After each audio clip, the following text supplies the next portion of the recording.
Hello ನನ್ನ ಕುಟುಂಬದವರೇ, ಇವತ್ತು simple ಹಾಗೂ ಟೇಸ್ಟಿಯಾದ 2 ರೆಸಿಪಿ ನಿಮ್ಮ ಜೊತೆ ನಾನು ಶೇರ್ ಮಾಡ್ತೀನಿ. ಖಂಡಿತವಾಗ್ಲೂ ಇದನ್ನು ನೀವು ಟ್ರೈ ಮಾಡಿ.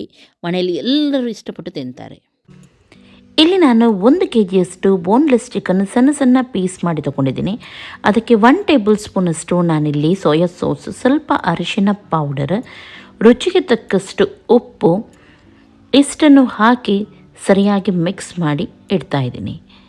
ಮಿಕ್ಸ್ ಮಾಡಿ ಒಂದು 10 ನಿಮಿಷ ನೀವು ಹಾಗೆಯೇ ಬಿಡಿ. ಇದನ್ನು 10 ನಿಮಿಷದ ನಂತರ ಒಂದು ಫ್ರೈಯಿಂಗ್ ಪ್ಯಾನ್ ತಗೊಳ್ಳಿ.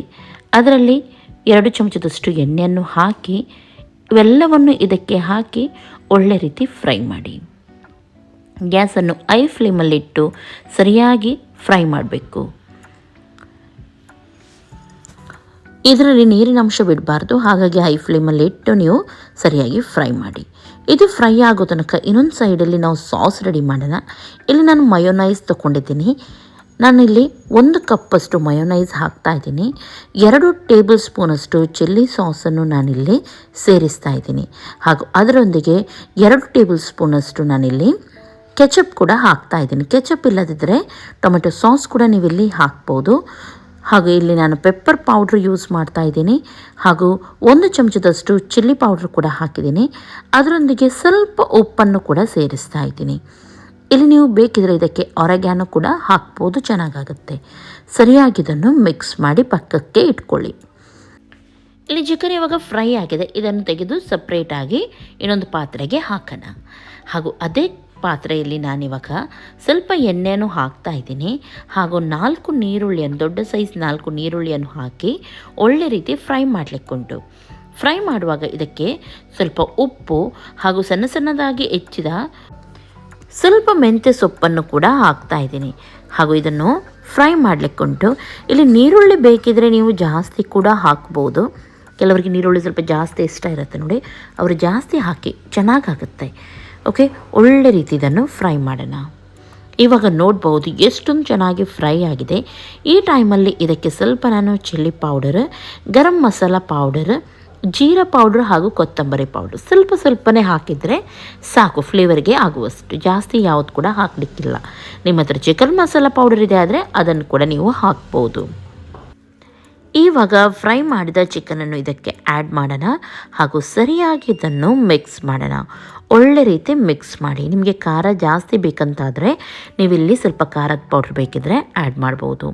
ನಾನಿಲ್ಲಿ ಇದಕ್ಕೆ ಸಣ್ಣ ಸಣ್ಣದಾಗಿ ಹೆಚ್ಚಿದ ಕೊತ್ತಂಬರಿ ಸೊಪ್ಪು ಹಾಗೂ ಗ್ರೀನ್ ಚಿಲ್ಲಿ ಒಂದು 4ರಿಂದ 5 ಹಾಕಿದ್ದೀನಿ. ಹಾಗಾಗಿ ಖಾರದ ಪೌಡ್ರ್ ಜಾಸ್ತಿ ಹಾಕಲಿಲ್ಲ. ಇದನ್ನು ಲಾಸ್ಟಿಗೆ ಹಾಕಿ ನಾನು ಮಿಕ್ಸ್ ಮಾಡ್ತಾಯಿದ್ದೀನಿ. ಯಾಕೆಂದರೆ ಹಸಿಮೆಣಸಿನಕಾಯಿ ಹಾಗೆಯೇ ತಿನ್ನಲಿಕ್ಕೆ ಸಿಗುವಾಗ ಖುಷಿ ಆಗುತ್ತೆ. ಓಕೆ, ಅದು ತಣ್ಣಗಾಗೋ ತನಕ ಇನ್ನೊಂದು ಸೈಡಲ್ಲಿ ಒಂದು 5ರಿಂದ 6 ಮೊಟ್ಟೆ ತಗೊಂಡು ಸ್ವಲ್ಪ ಉಪ್ಪು ಹಾಕಿ ಚೆನ್ನಾಗಿ ಒಡೆದು ಇಟ್ಕೊಳ್ಳಿ.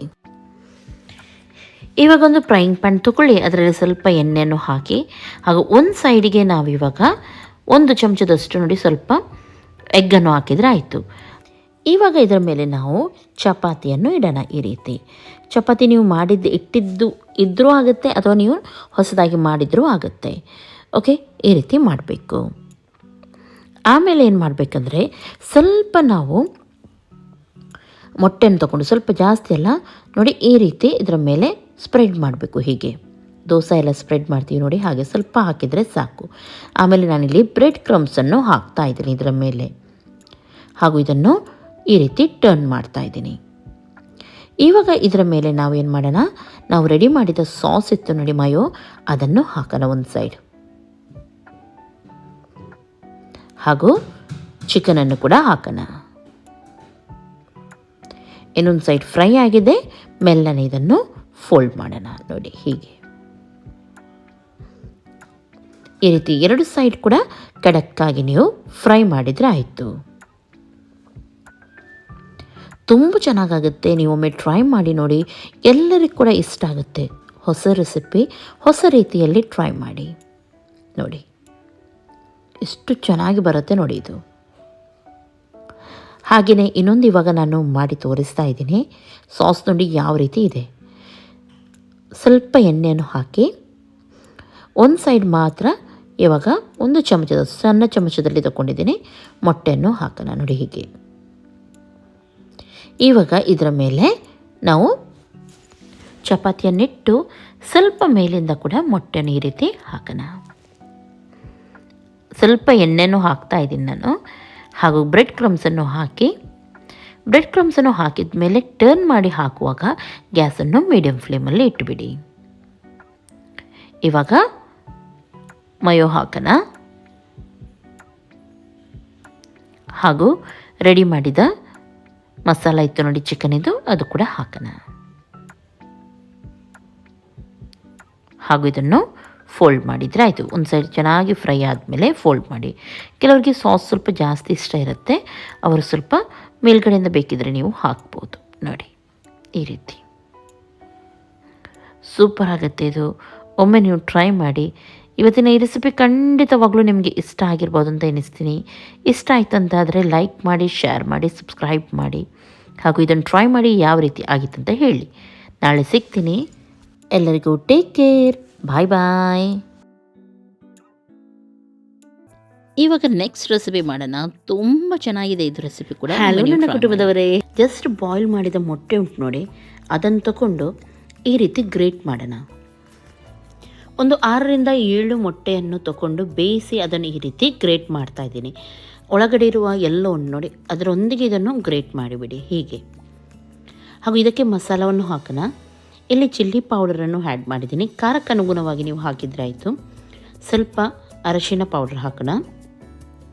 ಸ್ವಲ್ಪ ಗರಂ ಮಸಾಲವನ್ನು ಆ್ಯಡ್ ಮಾಡೋಣ. ರುಚಿಗೆ ತಕ್ಕಷ್ಟು ಉಪ್ಪನ್ನು ಕೂಡ ಹಾಕೋಣ.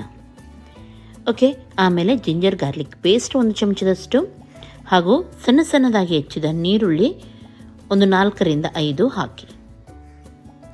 ಆಮೇಲೆ ಇದಕ್ಕೆ ಸಣ್ಣದಾಗಿ ಹೆಚ್ಚಿದ ಶುಂಠಿ ಹಾಗೂ ಕಾಯಿ ಮೆಣಸನ್ನು ಕೂಡ ಹಾಕೋಣ. ಅದರೊಂದಿಗೆ ಸ್ವಲ್ಪ ಕೊತ್ತಂಬರಿ ಸೊಪ್ಪು ಕೂಡ. ಇಷ್ಟನ್ನು ಹಾಕಿ ಮೆಲ್ಲನೆ ಕೈಯಿಂದ ಇದನ್ನು ಈ ರೀತಿ ಮಿಕ್ಸ್ ಮಾಡಿ. ತುಂಬ ಕಿವುಚಿ ಮಾಡಲಿಕ್ಕೆ ಹೋಗಬೇಡಿ, ಮೆಲ್ಲನೆ ನೋಡಿ ಹೀಗೆ ಮಿಕ್ಸ್ ಮಾಡಬೇಕು. ಓಕೆ, ಕರೆಕ್ಟಾಗಿ ಇವಾಗ ಮಿಕ್ಸ್ ಆಗಿದೆ. ಈ ರೀತಿದು ಬರಬೇಕು ನೋಡಿ. ಆಮೇಲೆ ಇದಕ್ಕೆ 2 ಟೇಬಲ್ ಸ್ಪೂನಷ್ಟು ಕಾರ್ನ್ಫ್ಲೋರ್ ಹಾಗೂ ಮೈದಾ ಎರಡು ಕೂಡ 2 ಟೇಬಲ್ ಸ್ಪೂನಷ್ಟು ಹಾಕೋಣ. ಮೆಲ್ಲನೆ ಮಿಕ್ಸ್ ಮಾಡಿ. ಒಳ್ಳೆ ಬೈಂಡಿಂಗ್ ಬಂದಿದೆ ಇವಾಗ, ಅಂದರೆ ನಿಮಗೆ ಶೇಪೆಲ್ಲ ಕೊಡಲಿಕ್ಕೆ ಕರೆಕ್ಟ್ ಆಗುತ್ತೆ. ಇವಾಗ ಒಂದು ಉಂಡೆಯನ್ನು ತಗೊಂಡು ಕರೆಕ್ಟಾಗಿ ಮೆಲ್ಲನೆ ಕೈಯಿಂದ ಇದನ್ನು ಈ ರೀತಿ ಮಾಡಿ ಸ್ಪ್ರೆಡ್ ಮಾಡಿ. ಸ್ವಲ್ಪ ಒಳಗಡೆ ಇಲ್ಲಿ ಚೀಸನ್ನು ಹಾಕೋಣ. ನಾನಿಲ್ಲಿ ಮೊಸರೆಲ್ಲ ಚೀಸ್ ಹಾಕಿದ್ದೀನಿ. ಹಾಗೂ ಕರೆಕ್ಟಾಗಿ ಇದನ್ನು ರೌಂಡ್ ಮಾಡಿ ನೋಡಿ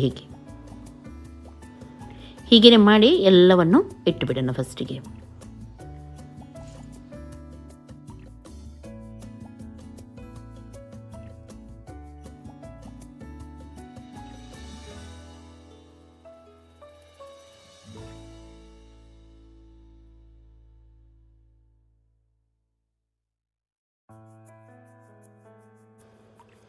ಓಕೆ, ಇವಾಗ ಇಲ್ಲಿ ಎಲ್ಲವೂ ಕೂಡ ಮಾಡಿ ರೆಡಿಯಾಗಿದೆ. ಇದಕ್ಕೆ ಬೇಕಾಗಿರುವ ಚಟ್ನಿಯನ್ನು ಫಸ್ಟಿಗೆ ರೆಡಿ ಮಾಡಿ ಇಟ್ಕೊಳ್ಳೋಣ.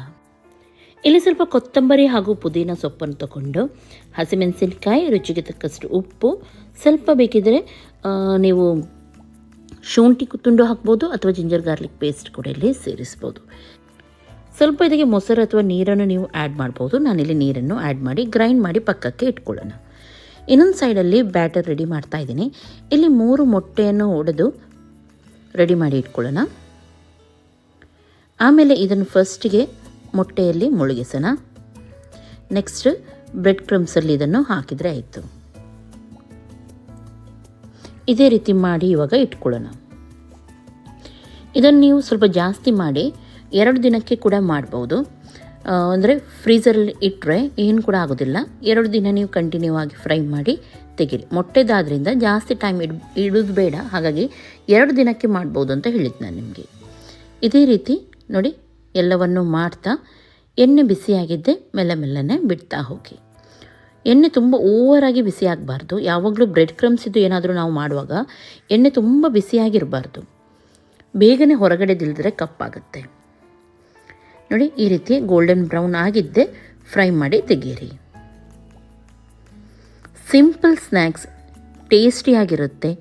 ಮಯೋನೈಸ್ ಒಂದಿಗೆ, ಸಾಸ್ ಒಂದಿಗೆ, ಪುದೀನ ಚಟ್ನಿಯೊಂದಿಗೆ ನೀವು ಇದನ್ನು ತಿನ್ಬೋದು. ಇದೇ ರೀತಿ ಇವಾಗ ಎಲ್ಲವನ್ನು ಕೂಡ ಮಾಡ್ತಾ ಹೋಗೋಣ.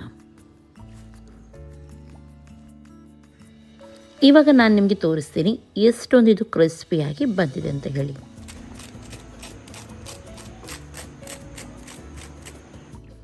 ನೋಡಿದ್ರಲ್ಲ ಇದು ಯಾವ ರೀತಿ ಸೌಂಡ್ ಮಾಡ್ತಾ ಉಂಟಂತ ಹೇಳಿ. ಓಕೆ, ಎಂಜಾಯ್ ಮಾಡಿ, ನಿಮ್ಮ ಮನೆಯಲ್ಲಿ ಎಲ್ಲರಿಗೂ ಮಾಡಿ ಇದನ್ನು ಕೊಡಿ, ಹಾಗೂ ನೀವು ಕೂಡ ಕೂತ್ಕೊಂಡು ಒಟ್ಟಿಗೆ ತಿನ್ನಿ. ಇವಾಗ ಒಂದು ಕಟ್ ಮಾಡಿ ತೋರಿಸ್ತೀನಿ ಯಾವ ರೀತಿ ಒಳಗಡೆ ಬಂದಿದೆ ನೋಡೋಣ. ವಾವ್, ನೋಡ್ತಾ ಇದ್ದೀರಲ್ಲ ಎಷ್ಟು ಚೆನ್ನಾಗಿದ್ದು ಬಂದಿದೆ ನೋಡಿ. ಇವತ್ತಿನ ಈ ರೆಸಿಪಿ ನಿಮಗೆ ಇಷ್ಟ ಆಯ್ತಂತಾದರೆ ಲೈಕ್ ಮಾಡಿ, ನಿಮ್ಮ ಫ್ರೆಂಡ್ಸ್ ಜೊತೆ ಎಲ್ಲರ ಜೊತೆ ಶೇರ್ ಮಾಡಿ, ಹಾಗೂ ನನ್ನ ಚಾನಲ್ಗೆ ಇನ್ನೂ ಕೂಡ ನೀವು ಸಬ್ಸ್ಕ್ರೈಬ್ ಮಾಡಲಿಲ್ಲ ಅಂತಂದರೆ ಸಬ್ಸ್ಕ್ರೈಬ್ ಮಾಡಿ. ಟೇಕ್ ಕೇರ್, ಬಾಯ್ ಬಾಯ್.